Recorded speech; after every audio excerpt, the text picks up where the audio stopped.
All right, good evening. Welcome to the March 25th, 2026 Foxborough School Committee meeting. This meeting will be broadcast live and recorded by Foxborough Cable Access. I make a motion to open the meeting. I second. All in favor? All right, thank you very much. Unanimous motion to open. And we're going to start off the meeting with the Pledge of Allegiance. Joe Garrity has offered to lead. Thank you. I pledge allegiance to the flag of the United States of America and to the republic for which it stands, one nation, under God, indivisible, with liberty and justice for all. Thank you. All right, great. We're going to start off with the open public comment. And unless I missed it, I believe that there is no one signed up for open public comment today. So we are going to move right on along to North Star Academy. And we have, Beth and Manny are with us today. Just make sure you speak into the microphone so they can hear you at home. They're going to give us a brief overview and presentation. They have a small private school that they are looking to bring to Foxborough. So they have a brief presentation to tell us a little bit about their school and their what they're proposing. Thank you very much. My name is Beth Donesco. I live at 93 Beach Street, Foxborough High School, class of 92. This is my colleague, Manny Calveo. I've been in education about 25 years. Manny has been in education for about a dozen years, and we are here because we would like to open a private school, North Star Academy, in Foxborough in a space we've secured at the Bethany Congregational Church. North Star Academy is a private, secular, nonprofit school founded, designed, and operated by experienced licensed professional teachers, specifically for students in grades 7 through 12 who are seeking a smaller than traditional learning community. This is going to be a school which will receive a college preparatory education in this smaller than traditional mainstream environment. Our first cohort will be no more than 24 seventh graders divided into classes of 12 each, and our intention is over 5 years to expand to a full 7 through 12 school. And we're here today because we, according to Massachusetts state law, need the approval of the school committee in the district where we'd like to settle to let us go ahead and open the school. And according to DESE, the main thing that we're looking for approval of is that our school, in your estimation by the information we present you, is matching, comparable to Foxborough Public Schools in terms of what they call thoroughness and efficiency. And we have, by using the DESE criteria, looked at that to mean that our school is providing a course offerings as well as a safe and secure environment that is comparable to Foxborough schools, not necessarily matching them, of course, in content, delivery, philosophy, or any of those specifics, but that any student attending our school would meet the state requirement for compulsory attendance. That you look at what we're offering and say, yes, a student going to this school would be attending a real school, which we hope is what we're presenting today. And because we have, this is just our introduction, the main thing we did want to point out, and I have a quick handout here, I don't know if you want to look at it or not, that is much shorter than the big proposal that we have forwarded to the school committee, showing that in terms of course offerings and in terms of time on learning, and I have to thank the assistant superintendent who clarified what that meant when we met earlier in the fall. We are almost completely in line with the Foxborough Public Schools in what we're offering our 7th graders, and that we have a very planned listing of all of the regulations and other things we need to do to make sure our school is safe and secure for the students within the Bethany Church, which is actually a great space, and we're very excited about it. So I could give you those now if you want, or we can just leave them in the packet. But we just want to point out that in those major criteria, we're very much in line with what Foxborough is offering students. But of course, it'll be a smaller environment, which is the main selling point of our school, along with the differences that a private school usually entails. And so we're open to any questions. Thank you. Thank you so much. Just for a quick point of clarification, I just want everyone to know that we were emailed a complete comprehensive list this afternoon of their complete proposal for the school. Unfortunately, it was too soon for it to come here to be included in any kind of presentation to be shared or put into the packet. So what we will do tonight, we are taking no action. This is an information-only session to introduce you and tonight, we will have you on for the next meeting to take action tonight. We can ask some questions, but I do have a little bit of a statement, again, as a point of clarification for the board.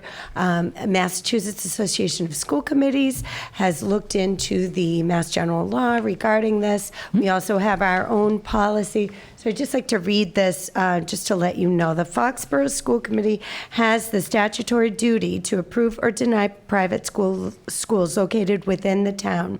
Our responsibility is limited but clear. We must approve a private school when we are satisfied that its instruction is equal in thoroughness and efficiency and in student progress to that of our public schools, and we may not deny approval based on religious instruction. Approval does not constitute endorsement or a full evaluation of quality. It simply allows students ages 6 to 16 to lawfully attend the school under state attendance requirements. The committee must establish and apply consistent policies and procedures, such as application review, documentation, and responsible criteria to evaluate whether this standard is met. We retain full authority over this approval decision and may not delegate it, though we may rely on administrative recommendations. For private special education schools, our approval under MGL Chapter 76, Section 1 is still required, even as the state separately approves such programs under other laws. Ultimately, our duty is to act reasonably, consistently, and in good faith in determining whether a private school meets the statutory equivalency standard. So, with that being said, we do appreciate the very thorough packet that you emailed to us. So all 5 of us will have ample time between now and the next meeting to review it. And we can reach out to you if we have, certainly anyone can ask questions right now. But if we develop questions after reflecting on it, we can certainly reach out to you. Absolutely. Absolutely. Okay, great. With that being said, does anyone have any questions at this time for Bethany or Manny? So Bethany Church isn't the biggest space in town. And I see that the plan was for 7th grade through 12th grade. Next year, would the plan be for 7th and 8th graders to be in there? We hope so, yes, actually. We're looking for 7th and 8th at that space. We realize it's not really probably big enough for anything beyond that, and we'd have to scope out something that we can probably pull that off with. But right now, we're just looking to kind of get off the ground there and establish that as sort of the junior high portion of this school. Okay, so as part of that, you're also looking for like other spaces, and those are all within town too, or? We hope so, actually, yes. Yeah. Yeah, we hope so. I just also do want to say, I know you got that email to you and everything. I do have hard copies right now. I have 5 of them, so if you want them, you can have them. So. Thank you very much. We'll have you give Ms. Quattrini in the back, we'll have you Okay. give her any materials that you have with you now physically. Sure. We'll share all those materials with everyone electronically that you sent us again. Okay. Thank you very much. We just got it Yep. too late to Oh, have absolutely. Sorry it about here that. today. No, that's totally fine. So next meeting, we as a committee would come together with the intention of actually acting on some kind of decision, and at that point, we can also build in a few minutes if anyone has any residual questions. Excellent. Yeah, That thank you sounds so great. much. Does anyone Any have more now? anything? I don't know if any of you would like to add anything or have any points of clarification. Not at this time. Okay, all right. Anyone else? No. All right, so we All will right. see you at the next meeting. Thank you very much. Thank We you. appreciate, Thank you. yeah, okay. All right. We are going to move right along to the approval of minutes. I believe we have one set of minutes and a subcommittee, right? I think they're two regular. Up 2 regular meetings. Yes, you're right. 2 regular meetings. First one would be the meeting from December 23rd, 2025. I make a motion to accept the school committee meeting minutes from December 23rd, 2025. Second. Any further questions, comments, or discussion? All right, all in favor? Thank you very much. Next, we have a set of regular meeting minutes from March 4th, 2026. I make a motion to accept the school committee meeting minutes of March 4th, 2026. Second. Any further questions, comments, or discussion? All right, yes, all in favor? You raise your hand when Sorry, I I was ask you. early. That's okay. Just wanted to make sure I was catching you if you had something. All right, all in favor? All right, that's 500. Thank you very, very much on that one. Okay, next we have teaching learning highlights, athletic trainer of the year. Come on. Dr. Burtis, would you like to introduce? I am not going to steal Dr. Donovan's thunder here. Oh, I'm very okay. excited about this That teaching and you learning should be highlight. excited. So well deserved. I'll say that as the teaser. Yes.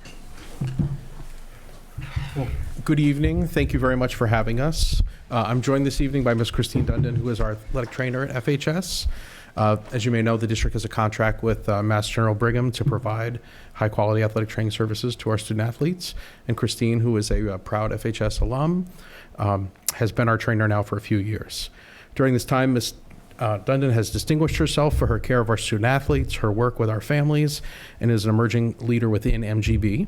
I invited her this evening because, as you said a moment ago, this past Monday and then again today at the State Athletic Directors Conference, Christine was presented with the Athletic Trainer of the Year Award by the Massachusetts Secondary School Athletic Directors Association, MASADA. The dedication on the award reads as follows. The award is presented annually to athletic trainers who exemplify exceptional service and make unique, meaningful contributions to the athletic training profession. It recognizes their servant leadership, unwavering dedication, and consistent willingness to go above and beyond and support our student athletes. Christine is one of those people that you see at nearly every one of our athletic events on the sideline and around town, and she is a huge part of our program at FHS. To my knowledge, she's the first FHS trainer who's received this award, and Mr. Cusack and I wanted to introduce her to the committee to mark this tremendous achievement for her and to thank her for all of her work, for all she does for our student athletes here at FHS.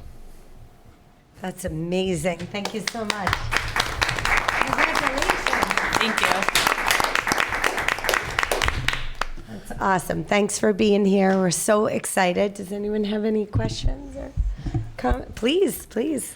I mean, I can't say I'm surprised. I went into her office for 2 months straight during my football season, my senior year, and had to get my ankle taped along with a bunch of other angry football kids that had to wait and a bunch of other athletes. And she always dealt with us very well.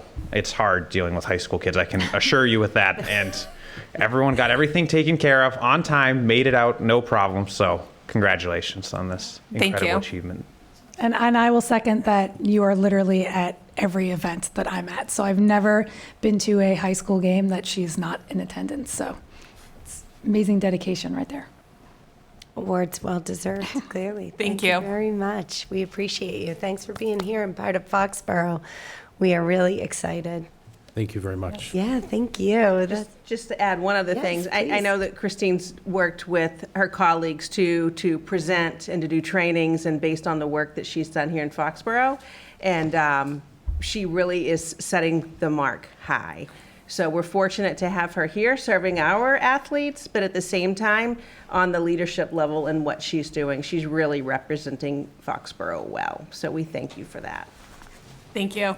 Thank you. We appreciate you being here. Thank you very much. Congrats. Congrats again. Thank you. Good luck this spring. You're going to be busy.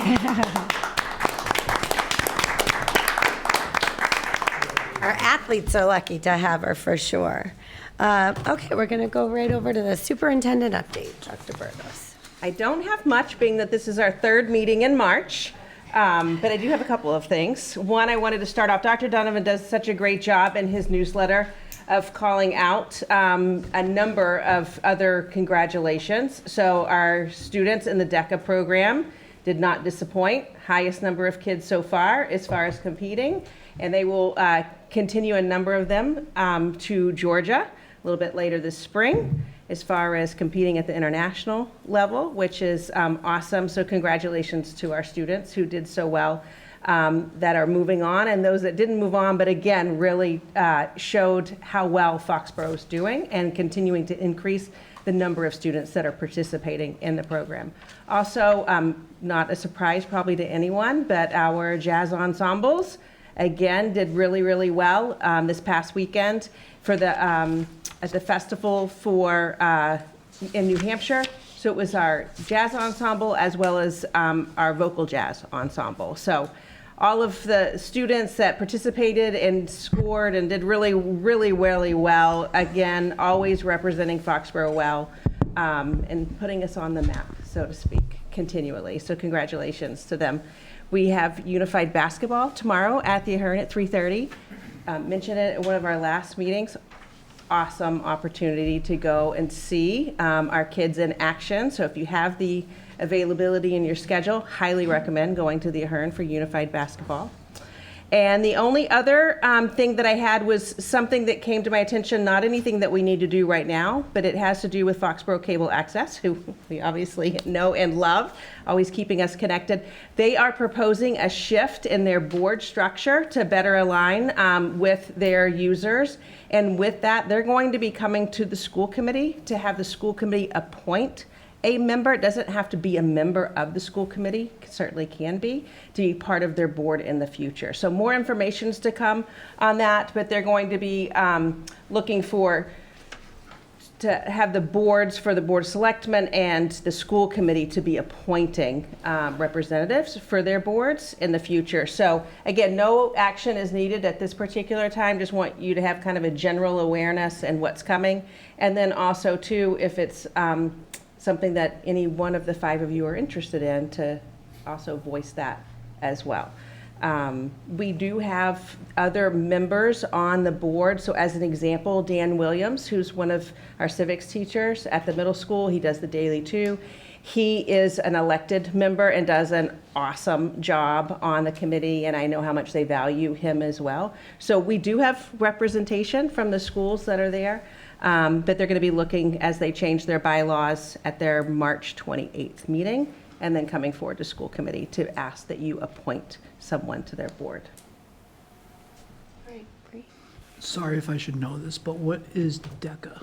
Which group of students is that? Oh, Okay. So now, as far as Dr. Donovan left, as far as the what it stands for, it's our students that work in entrepreneurship and business, and they go forward and they have different projects that they're working on, and then they present those projects, and it's across the state. Some schools have it as part of their program during the day as a class, and some of it, some don't, like us, and it's after school. So for us to continue with John McCabe, who is the advisor for that group, to continue to increase participation and all that they learn from entrepreneurship to business skills to presentations and leadership, it's impressive what the students do. And many of them go off for post-secondary and go into business.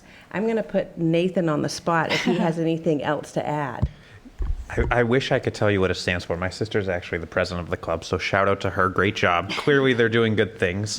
But she's going off to a business school, and I know many of her friends who are in it are also going off to business school. So it's a very good business club, and Foxborough is very well represented on the state stage and nationally. I know that there's a couple of them going, so good luck to them. all right. Anything else? Anyone have any questions? All right. We will move right along, and actually, Dr. Burtis, you're going to continue on. We're going to talk about the 2025 to 2026 school calendar update. Okay, so as you are aware, when Chief Grace was here with Sergeant Allen and MJ as well, they, as he said, threw us a curveball with FIFA and requesting on the 16th, which was on the calendar as an early release because it was originally scheduled as the last day of school. With our 3 snow days, we have to build in by state law the 5. We've had 3, which pushes us over till Monday, the 22nd.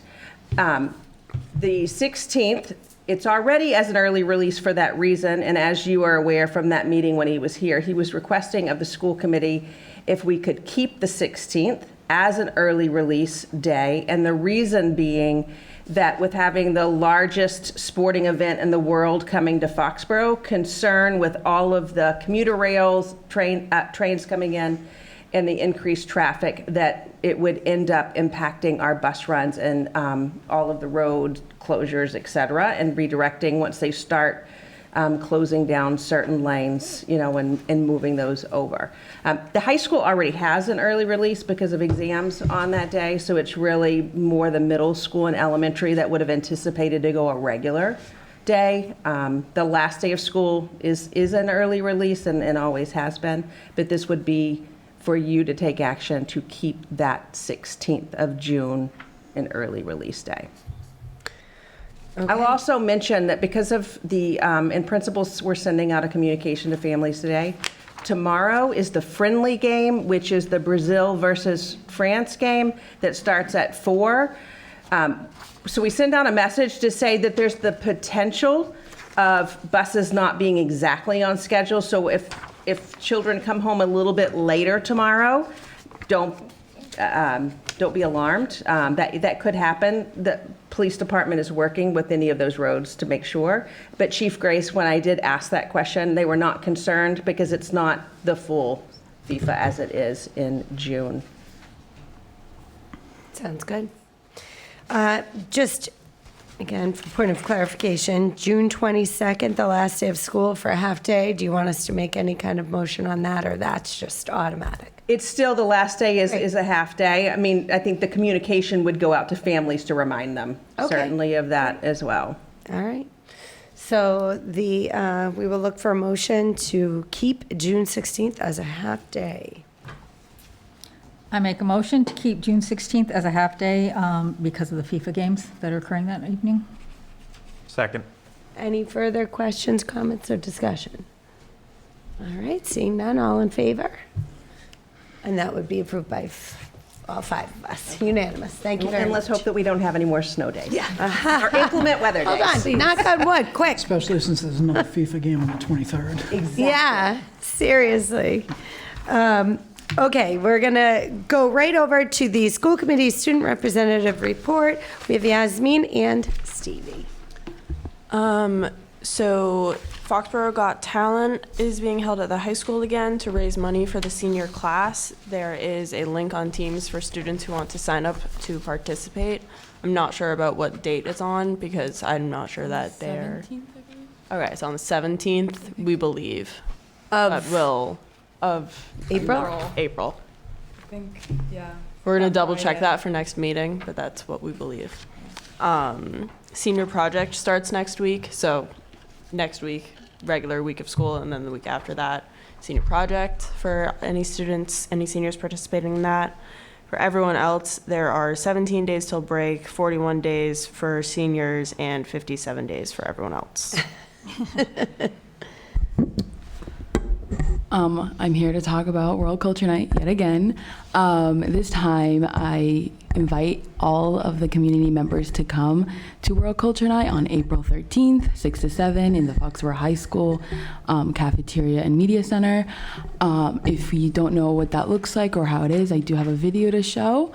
Also, if you're still looking to host a table or do a performance, the links are still open to host tables to showcase your culture. And again, I invite everyone to come, so hopefully the video will play and you can see an idea of what World Culture Night was last year. We had around 300 people show up last year, so it's a really big event in Foxborough High School, and I really suggest you come. It's only for 2 hours. It's really fun. There's a lot of food, a lot of performances, music. It's really fun. I've been. It is. It's a blast.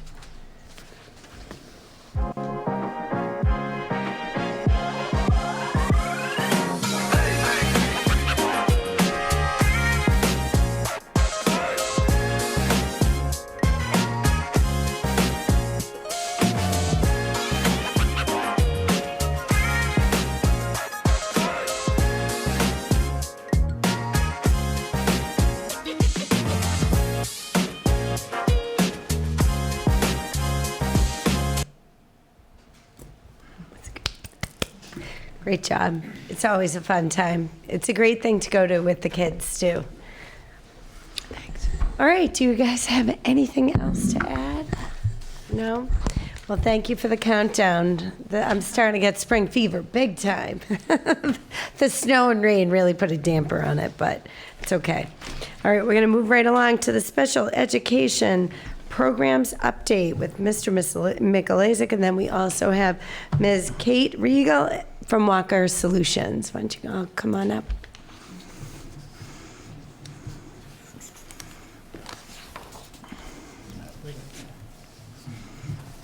Good evening.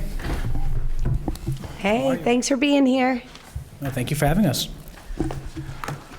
So, I'm Corey Mikalazik, Director of Student Services. Kate Regal from Walker Solutions. So, every year, of course, this is probably my favorite school committee meeting of the year, of course. What I would say is that each and every year we come up, we do an annual update. This year is going to be a little different. Instead, we've engaged and partnered with Walker this year to do a comprehensive independent special education review of our entire district, pre-K to 12. Really two focus areas, which was our current status of programs and services, and then also a big component of the report is just areas for improvement moving forward. For those that know me, I'm going to have to be quiet during this presentation, but certainly if you have questions, I am here at any point. We can certainly have that conversation, okay? Thank you.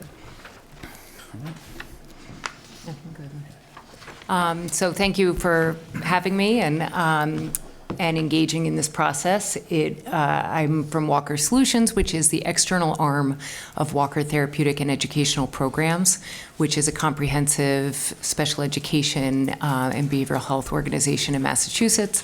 Walker Solutions has partnered with schools, districts, state agencies for over 50 years, providing comprehensive program reviews, program development, consultation, coaching, training, and really looking to build capacity of schools and districts to meet the needs of students. So for this, you can... so I'm the Vice President of Consultation and Training and oversee that Walker Solutions for that piece. We had two evaluators engaged in this program review. Neither could be here tonight, but I can certainly speak to the full report. So Mary Larrabee was a former special education director with over 45 years in special education, and Jess Markham Anderson, who defends her dissertation next week and is a special educator as well as school psychologist. Interviewed 9 staff across the district, held focus groups with special educators, related service providers, put out surveys to caregivers and educational assistants,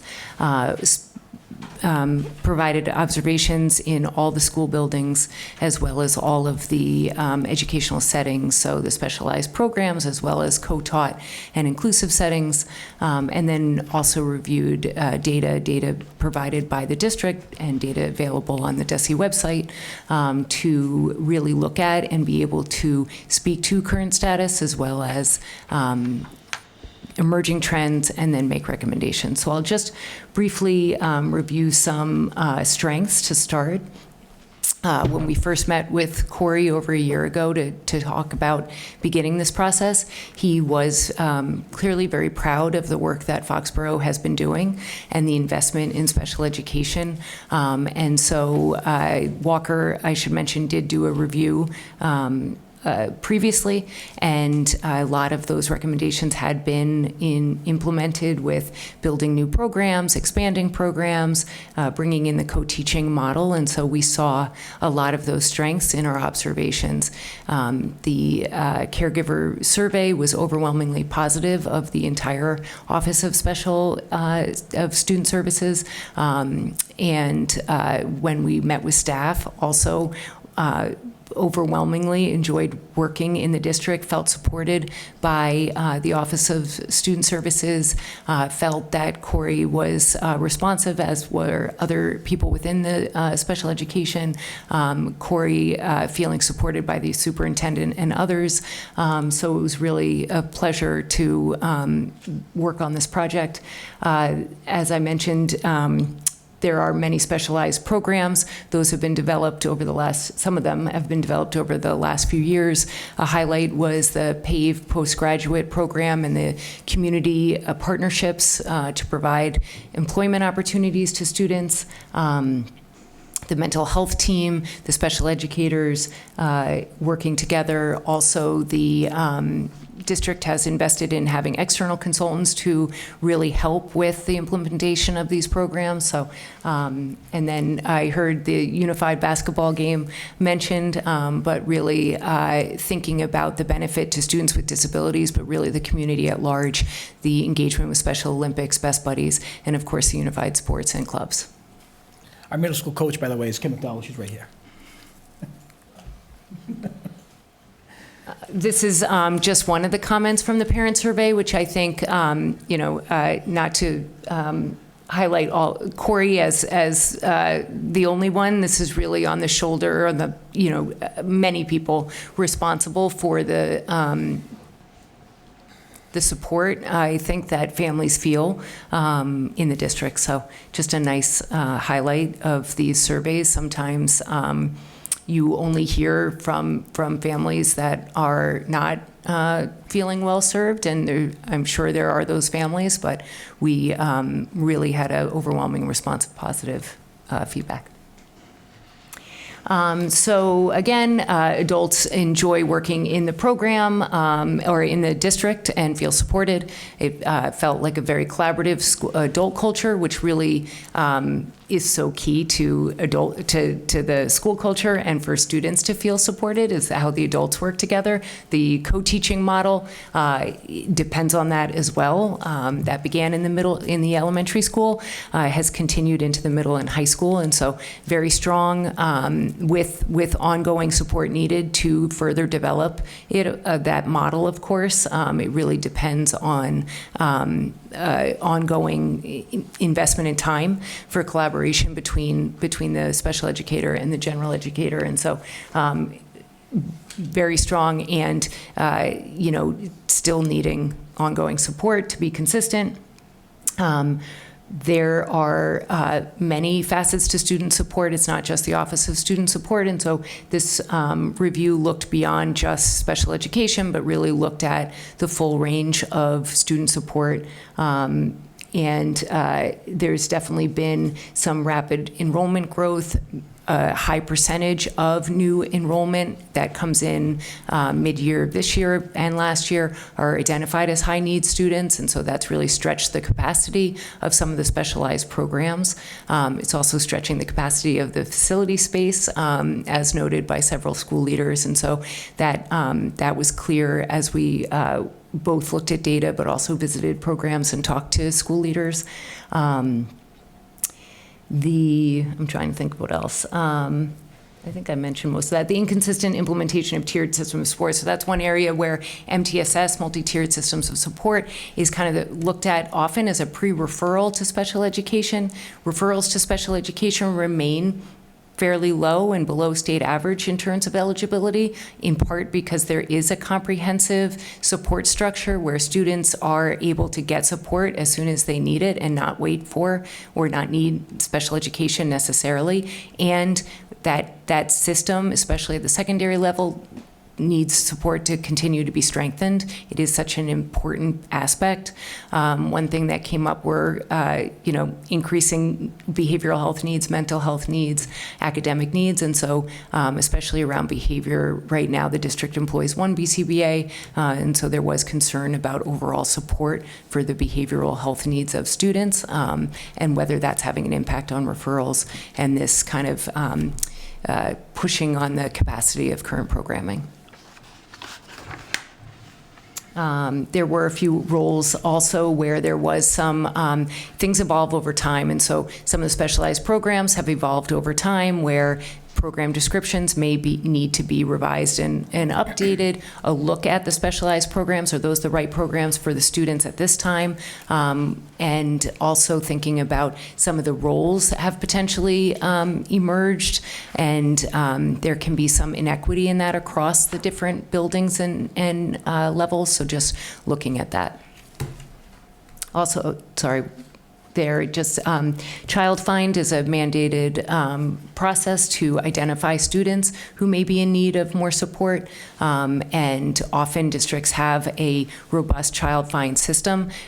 We didn't find that Foxborough did, and so that can also strain the system where referrals are coming in throughout the year, and there's less opportunity for that multi-tiered system of support to be part of the process, and instead caregivers or educators will put in referrals directly to special education, and so the Child Find can provide more structured and scheduled opportunities to identify students who may need more support, which can support sustainability within the program. So we have a full report which will be available with over 31 recommendations. I'm not going to read all of those recommendations tonight, but kind of just wanted to provide a general overview. And so thinking about some of the demands on the Office of Student Services, as I said, there's a lot that goes into that. Not all of the things may be the highest priority for the district, and yet they are mandated by law and take a fair amount of time. And so really thinking about expanding the Office of Student Support, whether that's an assistant director, there's other roles that could potentially be elevated into an administrative role, but taking a look at that, adding a BCBA for that behavioral support, especially given the needs within the preschool and the specialized programs. Thinking about the team chair position, which is where we found some discrepancies in the contracts across the same role in terms of days required for work and compensation, so taking a look at that. We know there's an increase in enrollment and some capacity issues, and so taking within the report there is a recommendation for a full process of how to analyze and really look at those trends to determine, make a database, determination in terms of which programs may need to expand. That goes hand in hand with also updating the program descriptions. So again, instructional practices evolve as student profiles evolve, and so really taking a look at the programs now. What are the instructional practices? Who are the students they are serving? Are these the programs we need? And where do we need to expand capacity? And doing that with a facilities review to make sure that there is space, and where is there space? So taking a full look at that. Did I miss anything? No, I think. Okay. Yeah. Again, really thinking about that MTSS process. I believe Foxborough next year is in line for a DESE review, which requires really robust tracking of the MTSS process, and so making sure that that's in place in time for that review. The academic labs is a tremendous resource, and I didn't mention earlier, but really commend the middle school and high school for being creative with their scheduling, looking at how they can use the time available to best serve the needs of students, and academic labs is one of those places that could potentially be strengthened with curriculum, with really thinking about executive functioning skills, study skills. How do we do more than a study hall? What is the curriculum that could be implemented during that time to really help students with the reasons they need that extra support? And along those lines, the Bridge program is an excellent resource for students, usually seen as a Tier 3 intervention or a very intensive. And sometimes used as a Tier 2 intervention. Could that be expanded as a Tier 2 intervention and provide more of that short-term support to students that don't qualify for special education or don't need more long-term support, but really in the support for chronic absenteeism and other kind of mental health concerns or medical. I mentioned the BCBA, and then professional development. There's a comprehensive professional development program. Staff were appreciative of those opportunities. Staff always would like more voice in what is provided in terms of professional development. So that's relatively easy to survey staff. I think along the lines of caseloads, related service providers are also being stretched thin, and so having time for them to meet together, align on their own kind of eligibility and entrance guidelines, and then be able to train their colleagues around what's an appropriate referral, what are some Tier 1, Tier 2 supports that may be helpful for students who don't qualify for special education, or to provide services to see if this is something where they really do need just a short-term support. And then, of course, educational assistants are often, there's less availability for training, and that is in every district we're in, often highlighted as a need, and making sure that educational assistants are provided with the training so that they can really support students. So I think that's basically it for what I was going to share tonight, but both Corey and I are available for questions. Thank you so much. The thoroughness in the report. I mean, to know that there's 31, you know what I mean? Like, thank you very much. We do appreciate that. And I agree with that first statement about our director. He's fantastic. We're very lucky for the entire special ed program that we have here. It really is amazing. But I did have a quick question. You use the term BCBA. Could you do me a favor and just define that? I don't know what that means. Yeah, so that's a behavior analyst. There's social workers, there's psychologists, but then there's people who really look at the function of behavior, make behavior plans, and are really highly trained to do that, can provide also training within the district. And so that is their primary, I'd say, function, to look at the function of behavior. How many do we have now? One. So we have one for the entire district. So your recommendations would be to hire at least another one, and that came up a lot. Again, you know, I heard you say yes, and in our focus groups, like, people love. Yes, no, people do enjoy working here, and they're concerned about students and the needs, and so how to support them effectively. Well, thank you very much. Stands for Board Certified Behavior Analyst. Yeah. Thank you. You're welcome. That's a full. Everybody laughs at me, but I'll never forget my first school committee meeting, and everybody's talking, Desi, and this and that, and I'm like, what are they talking about? It felt like they were speaking a different language, so I'll never forget that. So I always try to. We often do. Try to define my acronyms, but it got me. I was like, I wonder what that stands for. I'm sorry. I should have asked sooner. I apologize. No. Does anyone else have any questions or comments? Michelle? She's our resident specialist. I see her enough. Specialist. Yeah, no. Anyone else have anything they want to add? Dr. Burdos? I'd just like to publicly recognize the amount of work that went into the report and really appreciate the acknowledgement of the hard work of our special educators and our staff, obviously led by the leadership from each of the buildings, whether it's our team chairs that are sitting there too. Want to recognize that we have them here as well. Did you want to introduce Yes, them? I'm sorry. I skipped over that part. Mr. Matt Stribble, he's the high school special education department head. Miss Kathy Joyce is the preschool coordinator, and Miss Kim McDowell is our out-of-district coordinator, as well as our in-district team facilitator. And I just think that it's really important. I mean, you mentioned it from the last report and all of the work that's been done since then. And when I think about how you really frame it as our roadmap as we go forward, it is one of the things that was listed in our plan for success over the next 5 years. Clearly, this work is not done in a year. It's done over time. But the thoughtfulness that's there, but the acknowledgement of our really hardworking staff that work with our students and how much they truly care about our kids and what they're doing every single day. It really is a special place to be. I read through that too, where people are happy to be here, and the collegiality and the collaboration, that is key. And it does start from the leadership at the top. So thank you, Corey, all the work you've done, all of our team chairs and the leadership that they provide at the building level, and that our teachers and our educational assistants every day in what they do for our students, because it does acknowledge all of the hard work that we've done, but we're always looking for those opportunities to grow. When I think about the MTSS and the work that we've done, that was done in phases too, when we think about the academies with DESE, so it's not a surprise to us. I think that's the other piece where Corey and I have talked about that too, is that when we see the recommendations that are there, when it aligns with what we feel are the areas for growth, that's what we want to see, that there's not surprises for us. And I think that that is clear across the board there, that it's the work that we've already identified. So to have an outside provider to come in and articulate that as well, then we know that we're on the right track and of the work that we're doing every day.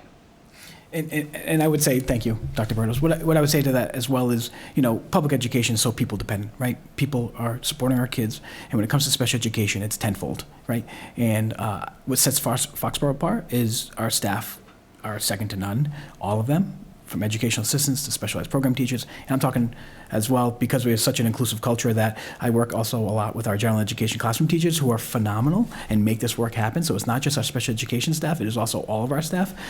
We talk about within the report, there's a lot of connectivity with other departments. So for example, I rely heavily on the technology department for a lot of our assistive tech needs, and so their support there. So it's really, it's an amazing system here. And it was so nice to hear that, someone coming in that's not biased like I am, say you really do have amazing staff, and they do a really great job for kids.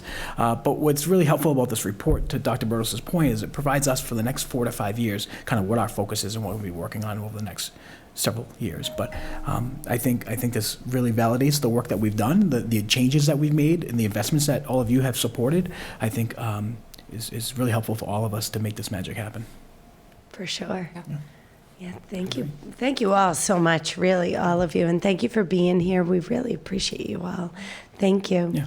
Can I just ask one question really fast, just because I'm Absolutely. new to how this process works? So out of those 31 total recommendations, what is the process going forward and how you figure out, all right, what are the highest priority ones? Are there 10? Are there, how do you go about the next process? I would say the assistant director is my first priority. Answer that really easily. Good answer. I'm glad that was an easy answer for you. You hear that? No, the reality is that's a great question, right? Because there was so much, and what I said early on, and the team and I have kind of certainly discussed, is that this is not a report that we want sitting on a shelf, right? So that's exactly it. We can do this report, but if it doesn't actually come to fruition, what is the point of the report, right?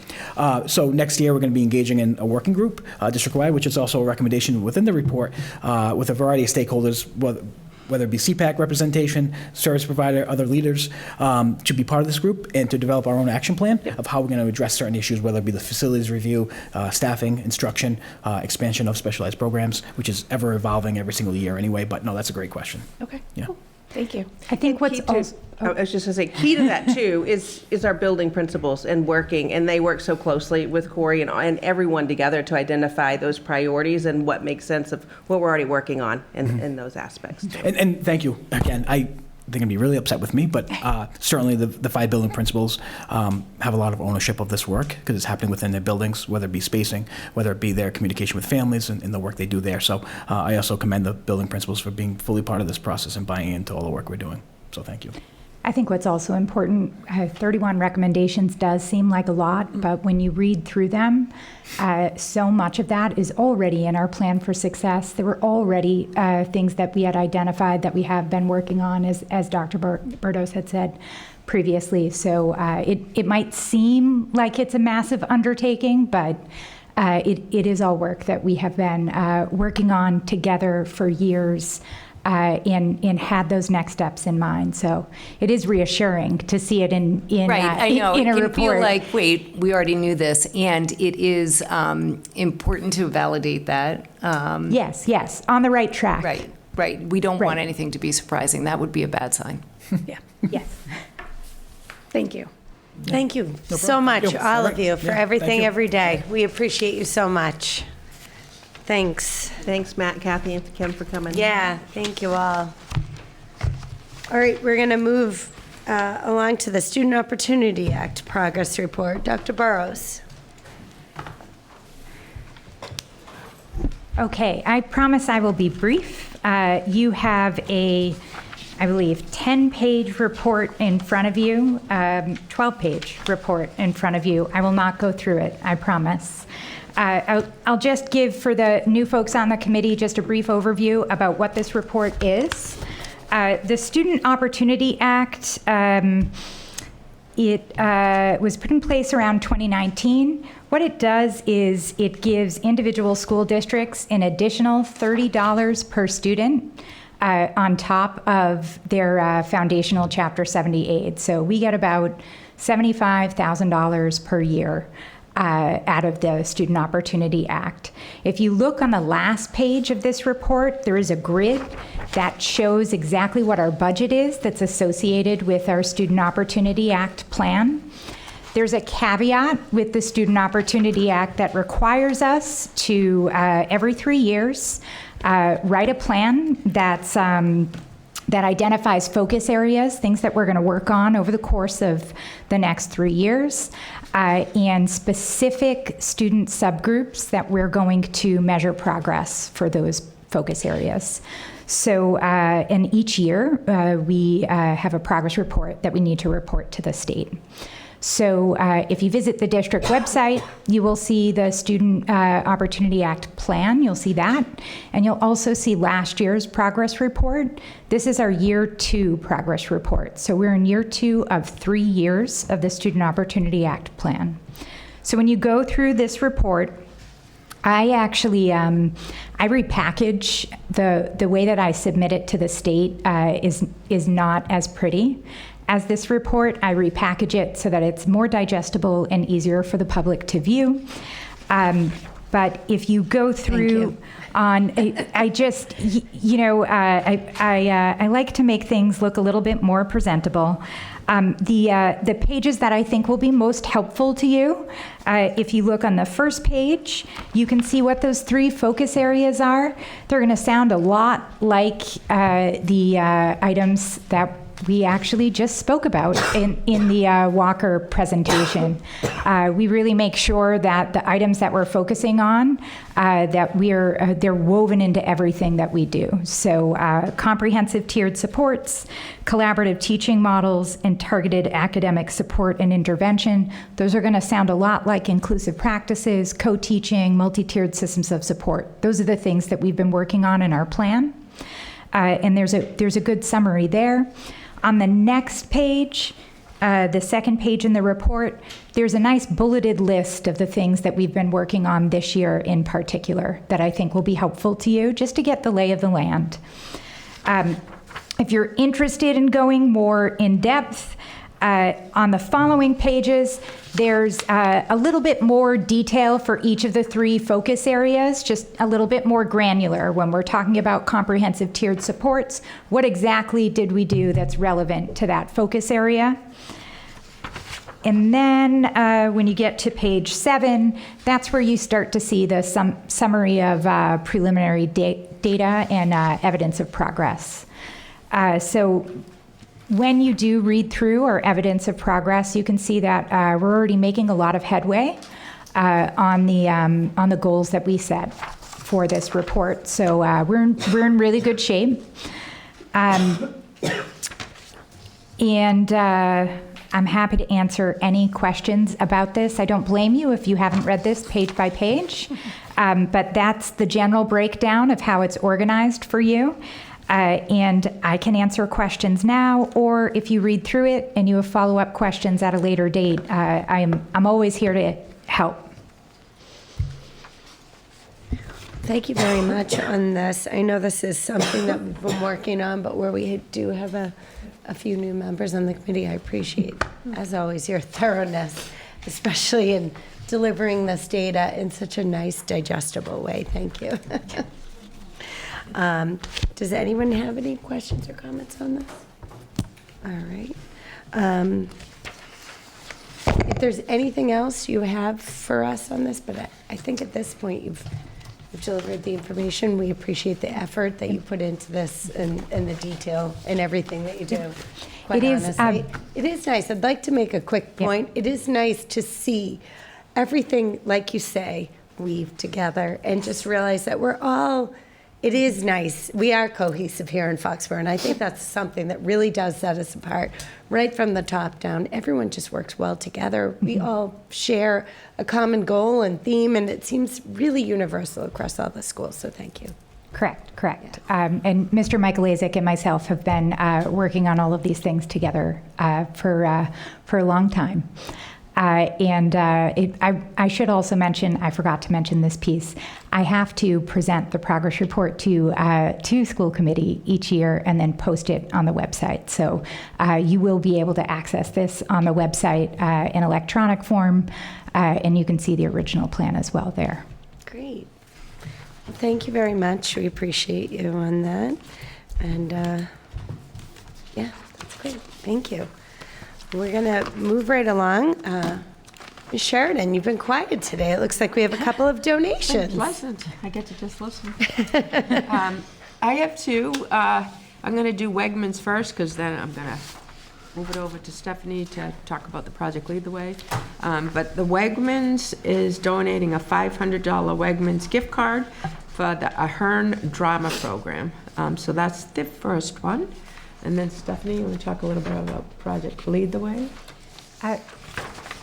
Sure. You'll see in your packet another $10,000 grant from Project Lead the Way. If I can just give a shout out and a congratulations to Dr. Macharnik, our high school science department head.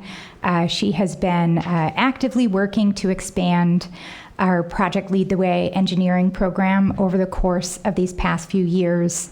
And we're really excited about these additional funds.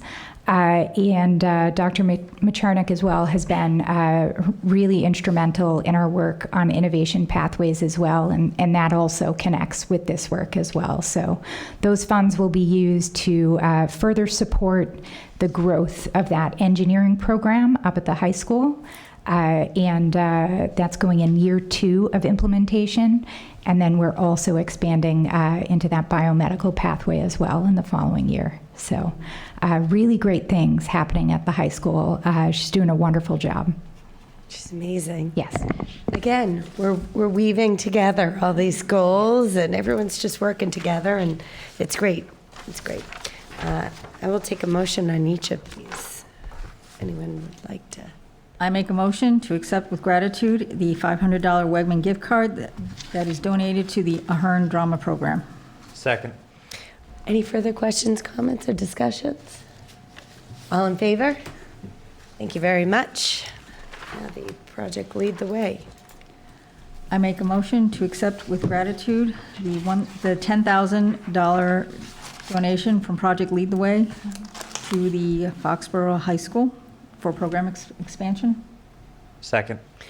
Any further questions, comments, or discussion? All in favor? Thank you all so much. Thank you and thank you to Dr. Macharnik too. This is wonderful. This is really great. So. It's really nice to get steady funding for that because it guarantees that we can grow the program and get kids great supplies and tangible supplies to be able to do that Project Lead the Way coursework. So, for sure. So, thank you for that. We're going to go on to community update. We'll start right here with Allison today. Great. So I just got word today, and I might be stealing some of Pat's thunder for this, so sorry, Pat, if I stole this from you.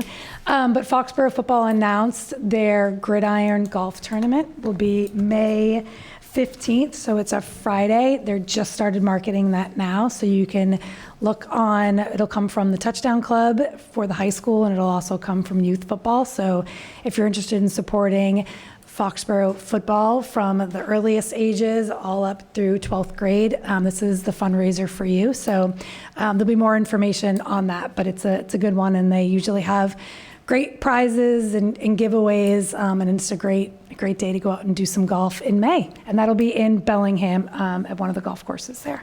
New England Country Club. Thank you. New England Country Club. Yes, see? Told you I stole Pat's thunder.